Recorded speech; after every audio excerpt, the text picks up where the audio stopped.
ایک صاحب نے سوال کیا ہے کہ السلام علیکم ورحمۃ اللہ وبرکاتہ۔ وعلیکم السلام ورحمۃ اللہ وبرکاتہ۔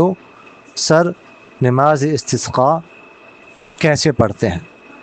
نماز استسقاء یہ کہتے ہیں جب بارش نہ ہو رہی ہو اس وقت بارش طلب کرنے کے لیے جو نماز پڑھی جاتی ہے اس کو نماز استسقاء کہا جاتا ہے۔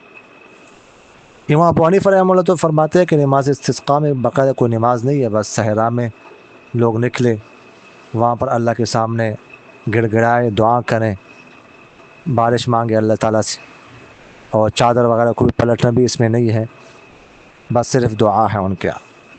جبکہ باقی حضرات فرماتے ہیں کہ نہیں، اس میں باقاعدہ نماز ہے کہ لوگ صحرا میں نکلیں، وہاں پر 2 رکعت امام نماز پڑھائیں، ان کو جہراً قرات کرے دن کے وقت، اور پہلی رکعت میں بہتر یہ ہے کہ سورہ اعلیٰ سبح اسم ربک الاعلیٰ پڑھے، اور دوسری رکعت میں سورہ غاشیہ پڑھ لے،